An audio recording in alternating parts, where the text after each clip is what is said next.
Hello students, मेरा नाम आदित्य है and you all are very welcome on this channel. तो कैसे हैं आप लोग? बढ़िया है, मस्त है, खुश है। चलिए आज का जो लेक्चर है, आज का लेक्चर में हम लोग क्लास 10th का फिजिक्स को और आगे कंटिन्यू करने वाले हैं। जो हम लोग पुराना पढ़ रहे थे फिजिक्स को क्लास 10th का, उसी में हमारा नेक्स्ट हेडिंग रहेगा heating effect of electric current. पहले समझेंगे थ्योरेटिकल पर्सपेक्टिव से कि heating effect of electric current exactly होता है क्या, फिर उसको एक मैथमेटिकल फॉर्मेशन देके समझ पाएंगे कि हाँ एग्जैक्टली बात हम बोलना क्या चाह रहे थे। ठीक, तो आप सबसे पहले अपना हेडिंग लगाइएगा आप, heating effect of electric current. Heating effect of electric current. चलिए आराम से पहले थ्योरेटिकल पर्सपेक्टिव से समझते हैं कि एग्जैक्टली ये टॉपिक है क्या, इस टॉपिक का नाम क्या है, heating effect of electric current. ये कहना क्या चाहता है, पहले इस टॉपिक को समझते हैं। ठीक, तो हम पहले एक बेसिक सा चीज आपके लिए लिखते हैं, समझिएगा बात को। When a conductor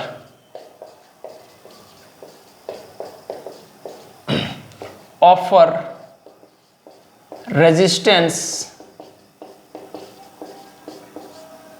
to the flow of current to the flow of current, ठीक, then the work done by current in overcoming the resistance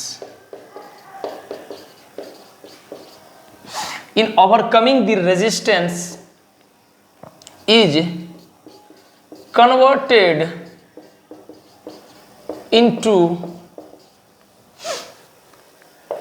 heat energy.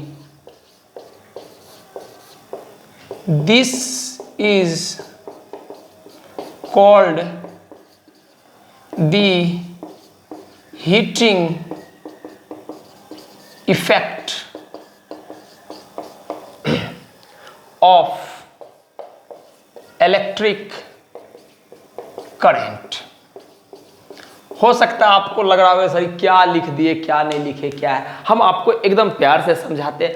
पहले थ्योरेटिकल पर्सपेक्टिव समझाएंगे, एग्जैक्टली ये डेफिनेशंस बोलना क्या चाह रहा है, इसके बाद इसका एग्जैक्ट मैथमेटिकल नोटेशन आपको दिखा देंगे, वहां आपको सारा बात एकदम क्रिस्टल क्लियर हो जाएगा। थोड़ा सा बस पेशेंस रखें। हम क्या बोल रहे हैं कि when a conductor offer resistance to the flow of current. मान लेते हैं एक कंडक्टर है, फॉर एग्जांपल एक कॉपर वायर करके कंडक्टर है, तो ऑब्वियस सी बात है कि जैसे उसमें करंट फ्लो करेगा तो कंडक्टर का जो भी कॉपर वायर है, उस कॉपर वायर का अपना कुछ ना कुछ तो रेजिस्टेंस होगा। तो जैसे रेजिस्टेंस आया तो उसका असर को कम करने के लिए करंट क्या करेगा, उस पर काम करना शुरू कर देगा, रेजिस्टेंस पे। अब जब करंट काम करेगा तो करंट जब काम करेगा तो ऑब्वियस सी बात है कि वो वायर क्या होगा, थोड़ा गर्म होना शुरू हो जाएगा। तो ये जो वर्क डन है ना, वो एग्जैक्टली हीट में कन्वर्ट हो रहा है। इसी को हम लोग बोलते हैं heating effect of electric current. थोड़ा कम समझ में आएगा, हम फिर से बताते हैं। जैसे फॉर एग्जांपल मान लिए कि एक अपने पास कॉपर वायर है, ठीक, ये जो है मेरा कॉपर वायर है और इसमें अपने पास इसके पास कुछ रेजिस्टेंस है और हम इसको किसी एक बैटरी से कनेक्ट कर दिए।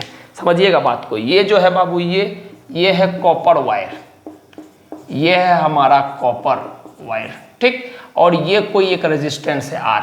तो ऑब्वियस सी बात है कि यहां जैसे बैटरी से कनेक्ट होगा तो कुछ ना कुछ यहां से करंट फ्लो होगा। बिल्कुल सर, कुछ ना कुछ करंट फ्लो होगा। अब जो ये करंट फ्लो होगा, ये करंट जाएगा रेजिस्टेंस में। बिल्कुल सर, तो ये जो करंट रेजिस्टेंस में जाएगा, रेजिस्टेंस कौन क्रिएट किया? बिल्कुल सर, ये कंडक्टर जो कॉपर वायर लगा हुआ उसकी वजह से क्रिएट हुआ है रेजिस्टेंस। तो रेजिस्टेंस का असर को कम करने के चक्कर में करंट थोड़ा सा काम करेगा। ऑब्वियस सी बात है, फ्लो करना है तो उसको इससे लड़ना ही पड़ेगा रेजिस्टेंस का, कि रेजिस्टेंस का नेचर ही होता है कि करंट का फ्लो को अपोज करना। ये सब बात आपको हम लेक्चर में डिटेल्ड में बताए हुए, ठीक। तो अपोज करना चाहेगा ये, लेकिन ये भी इसके ऊपर में काम करना चाहेगा।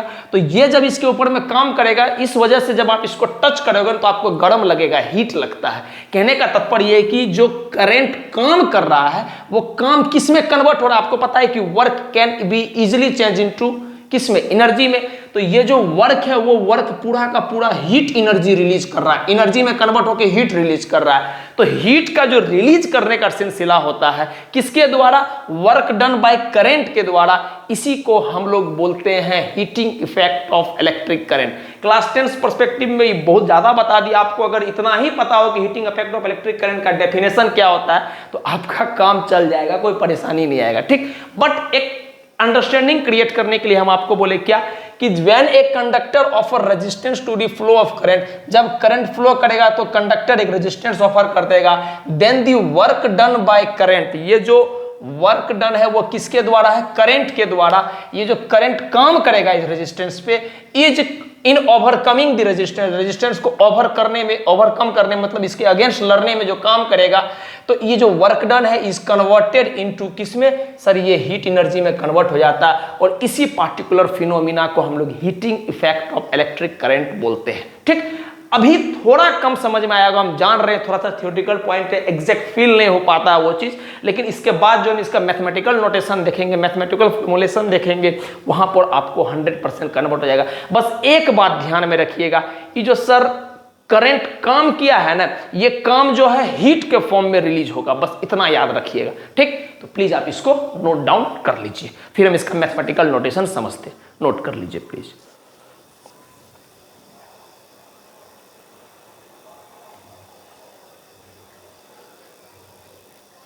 तो चलिए अब हम लोग इसका मैथमेटिकल नोटेशन देखते हैं, क्या हम बोलना चाह रहे हैं heating effect of electric current का। आप डेफिनेशंस को भी देखते रहिएगा, लेकिन एग्जैक्ट ये मतलब समझना जरूरी है जो अब हम बता रहे हैं, समझिएगा। हम आपको क्या बोले थे कि हम बोले थे सर कॉपर वायर है, कॉपर वायर के पास अपना एक कुछ रेजिस्टेंस होगा, मान लिए आर, और इसको जब हम एक बैटरी से कनेक्ट कराते हैं तो ऑब्वियस सी बात है कि सर इसमें से करंट फ्लो होगा आई, और ये पोटेंशियल डिफरेंस बोल दिए हम भी, क्लियर है। अब आपको पता है कि सर करंट नाम का कुछ थोड़ी होता है, वो एग्जैक्टली तो चार्ज फ्लो करता है। फिर से बोल रहे हैं हम, क्या बोले, आपको पता है कि करंट नाम का कोई चीज थोड़ी होता है, वो एग्जैक्टली चार्ज फ्लो करता है, और थोड़ा डीप जाए वो एग्जैक्टली इलेक्ट्रॉन फ्लो करता है। इसका मतलब सर करंट फ्रेंड को छोड़िए, सर चार्ज क्यों फ्लो कर रहा है ये समझ रहे, बैटरी से कुछ चार्ज क्यों निकला, आपको पता है कि charge per unit time is defined as current, ठीक। तो कुछ चार्ज निकला, रेजिस्टेंस में गया, ठीक। तो हम लिख रहे हैं, इस बात को समझिएगा, late the total amount of charge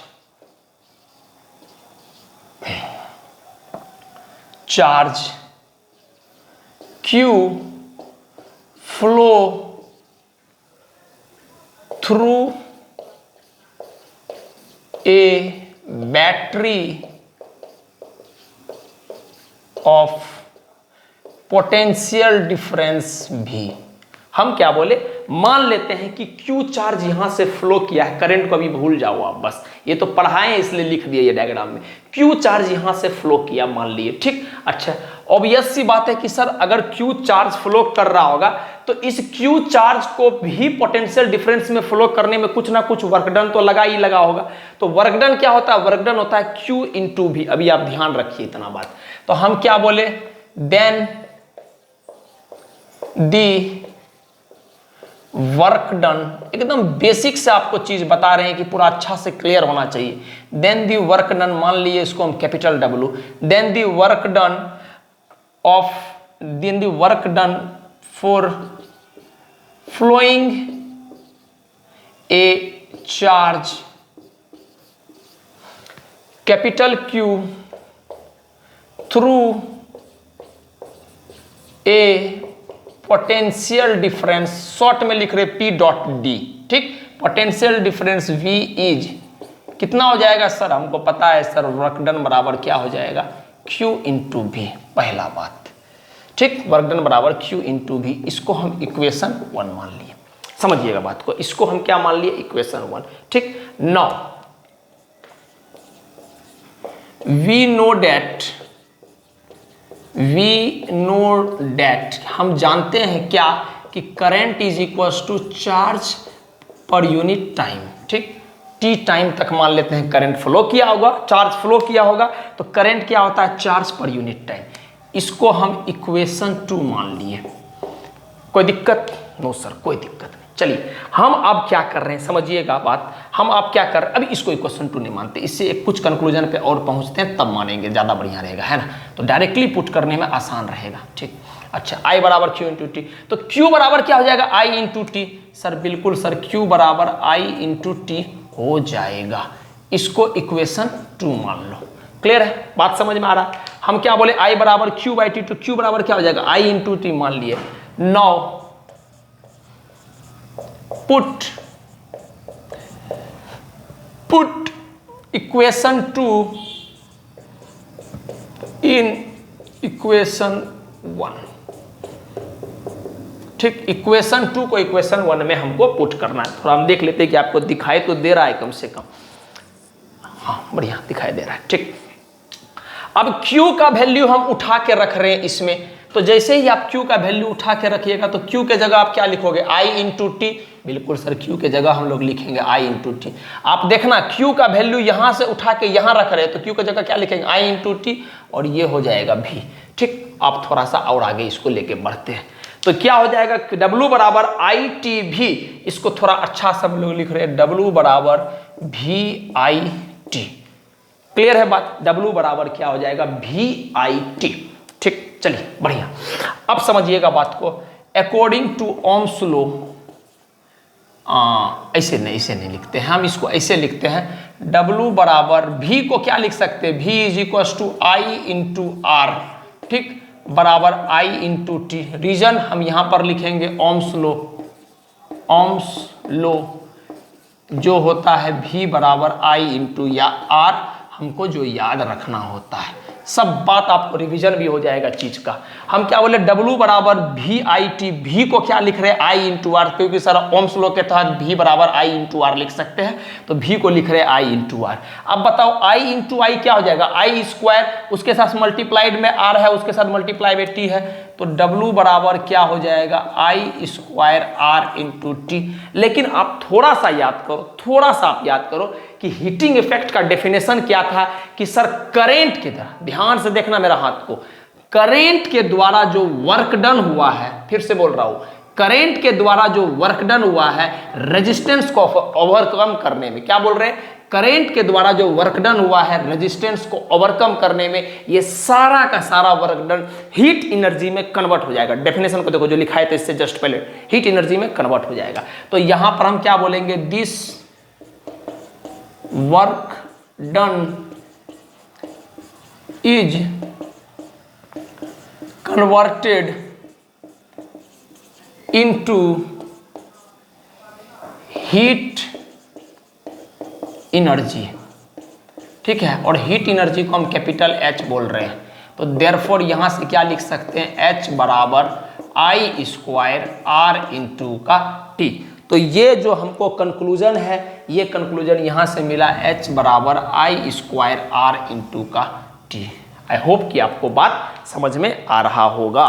हम एक बार देख लेते हैं कि पूरा आ तो रहा है आपके लिए, बिल्कुल सर आ रहा है।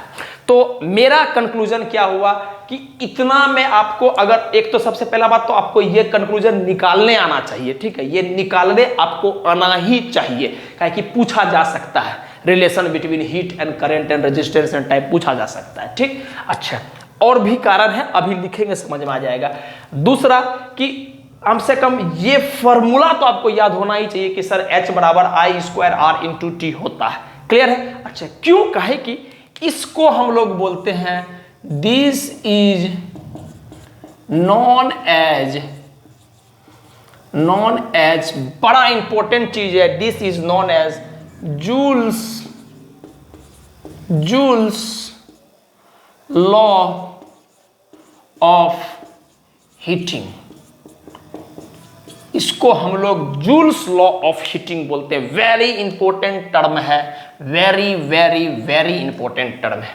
क्लियर है बात, समझ में आ गया बात। हम सिंपली क्या बोले कि V पोटेंशियल डिफरेंस से Q चार्ज फ्लो किया भाई, तो उस दौरान जो करंट होगा उस रेजिस्टेंस को ओवरकम करने में कुछ ना कुछ काम करेगा और वही हमारा वर्क डन हो जाएगा, वो हीट एनर्जी में कन्वर्ट हो जाएगा। ठीक, तो हम बोले कि वर्क डन जो किया Q इंटू V किया। अब हमको पता है कि करंट को चार्ज पर यूनिट टाइम लिख सकते हैं, तो Q बराबर I इंटू T लिख सकते हैं। I इंटू T को उठा के इसमें रख के W बराबर ITV हो गया, तो यहाँ से W बराबर V into I into T है। अच्छा, V को हम लोग क्या लिख सकते हैं अकॉर्डिंग टू हम V बराबर I इंटू R लिख सकते हैं। आप देखिएगा उठा के कॉपी में हम तो V बराबर I इंटू R लिख दिए, तो I इंटू I स्क्वायर हो गया, तो W बराबर I स्क्वायर R2। अब आपको पता है कि जो करंट हुआ है ना, ये करंट हुआ जो रेजिस्टेंस हुआ को ओवरकम करने में जो समैया लिया है ना, ये समैया सारा का सारा किस में कन्वर्ट हो गया है, सॉरी इस जो वर्क किया है ये work is completely converted into heat energy.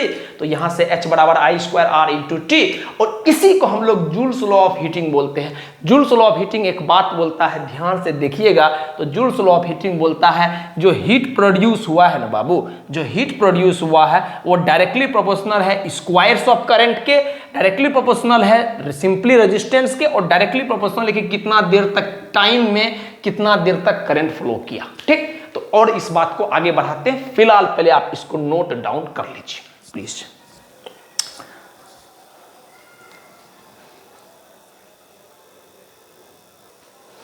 तो नेक्स्ट आपका जो हेडिंग है, जो अभी आपको लास्ट में बताया जूल्स लॉ ऑफ हीटिंग, उसको एक्सप्लेन करते हैं चीज को। ठीक, तो नेक्स्ट हेडिंग आप लगाइएगा जूल्स लॉ ऑफ हीटिंग।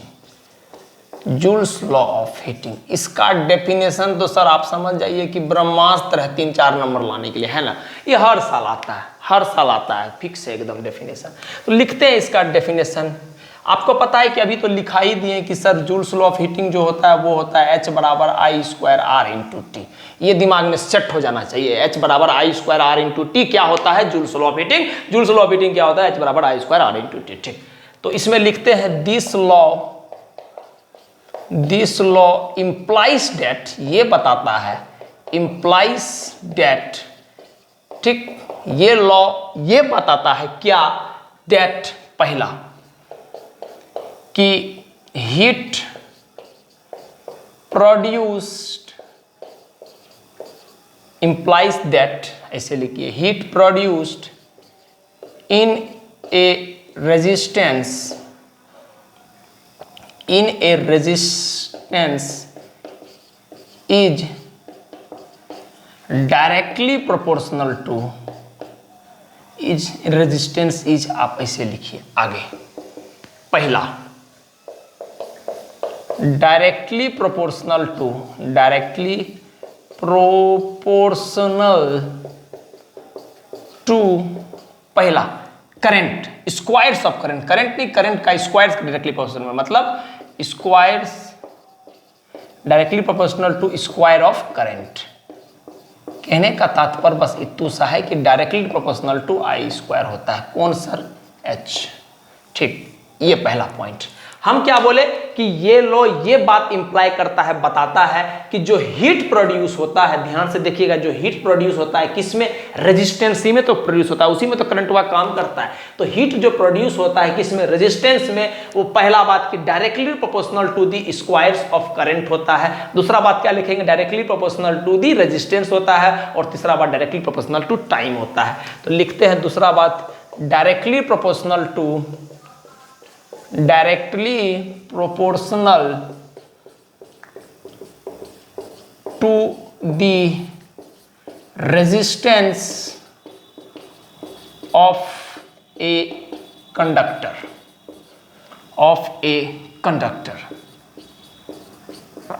कहने का मतलब ये है कि H is directly proportional to R। ठीक, और तीसरा बात कि डायरेक्टली प्रोपोर्शनल टू, तीनों में अच्छा बात है कि तीनों डायरेक्टली प्रोपोर्शनल होता है। ठीक है, याद रखिएगा, directly proportional to the time, ठीक, for which the current flow through the resistance. Definition बड़ा नहीं है बाबू, हम एग्जैक्ट बात लिखाने के चक्कर में थोड़ा आपको बड़ा लग रहा है, ठीक है। H is directly proportional to time t, ठीक। हम अगर ये लिखिएगा ना, एक सिंगल नंबर आपका नहीं कटेगा, ये गारंटी है इस बात की, एक सिंगल नंबर नहीं कटेगा अगर डेफिनेशन आया है तो जूल्स लॉ ऑफ हीटिंग क्या बोलता है? दिस लॉ इंप्लाइज डेट, ये बात बताता है कि जो सर हीट प्रोड्यूस होता है वो directly proportional to squares of current होता है, directly proportional to resistance of conductor होता है और directly proportional to time T होता है। टी टाइम का मतलब कितना देर करंट रेजिस्टेंस से फ्लो किया है, दैट्स इट, ये टाइम होता है। तो इस डेफिनेशन को आप जरूर से जरूर लिखें और इससे और कुछ इंपॉर्टेंट रिजल्ट पर हम पहुंच सकते हैं, उसको हम देखेंगे। पहले आप इसको लिखें, ठीक, नोट कर लीजिए प्लीज आप।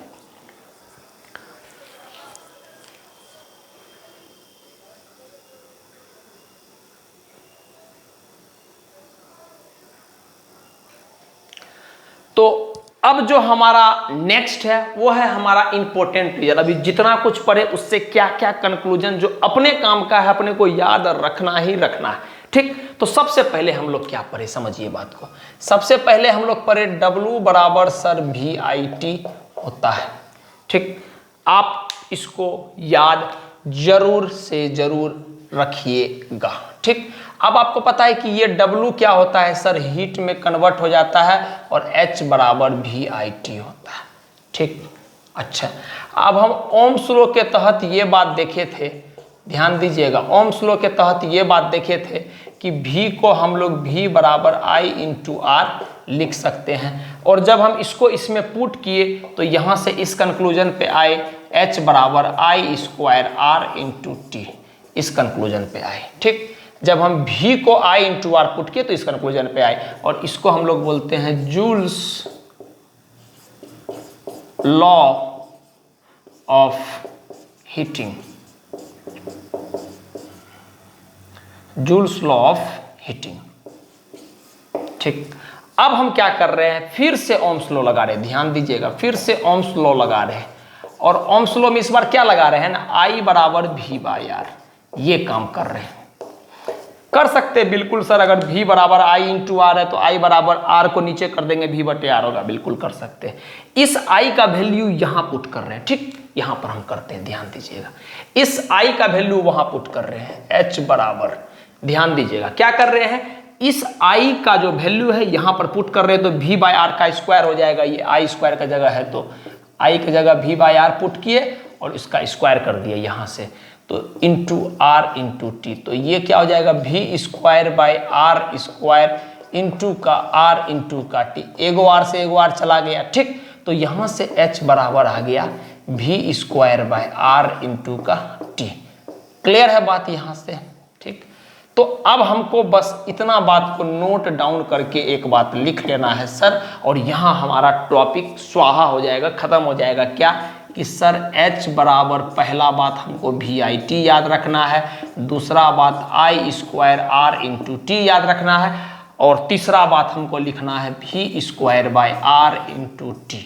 क्लियर है। अब हम एक बात जो आपको बता देते हैं जिसमें थोड़ा सा आपको कंफ्यूजन रह सकता है, ये बात ये है, समझिएगा बात को, ये बात ये है सर कि अगर जब भी जूल्स लॉ ऑफ हीटिंग का बात किया जाएगा तो सिर्फ इस फार्मूला पे हम दिमाग लगाएंगे। ये सब तो एक प्रिडिक्टेड रिजल्ट है जो हमको इस फार्मूला से मिलता है। Exact joules law of heating में जब भी आएगा तो इस बात को ही आप इलाबोरेट करके एक्सप्लेन कीजिएगा, या जब भी जूल्स लॉ ऑफ हीटिंग का बात कीजिएगा तो इस फार्मूला पे ही फोकस कीजिएगा। इससे प्रिडिक्टेड रिजल्ट ये है, ठीक है। तो काहे कि हम जूल्स लॉ ऑफ हीटिंग में दो बात बड़ा इंपॉर्टेंट फोकस करते थे, क्या, एक करंट होना चाहिए था, एक रेजिस्टेंस होना चाहिए था, और एकमात्र फार्मूला ऐसा है जिसमें करंट और रेजिस्टेंस दोनों है। देखिए इसमें करंट और रेजिस्टेंस दोनों है, इसमें करंट है तो रेजिस्टेंस नहीं है, इसमें रेजिस्टेंस है तो करंट नहीं है। तो इस रिजल्ट्स पे हम प्लीज ध्यान रखिएगा, जूल्स लॉ ऑफ हीटिंग के लिए हम लोग इस रिजल्ट्स पे ज्यादा फोकस करेंगे। क्लियर है, इसी रिजल्ट्स पे फोकस करेंगे, बाकी पर नहीं करेंगे, ठीक। लेकिन फार्मूला याद होना चाहिए, कभी भी कोई पूछे तो हीटिंग इफेक्ट का 3 फार्मूला होना चाहिए जो आपको याद होना चाहिए, I square R into T, V square by R into T, और तीसरा VIT। क्लियर है। तो यहाँ पर हम इस लेक्चर को ख़त्म करेंगे। तो जैसा कि हम हमेशा बोलते हैं, किसी भी हाल हो, कोई भी परिस्थिति हो, मस्त रहिए, खुश रहिए, मुस्कुराते रहिए और वक्त निकाल के अपने बारे में अच्छा सोचिए। ठीक, थैंक यू। अब प्लीज़ नोट डाउन कर लीजिए।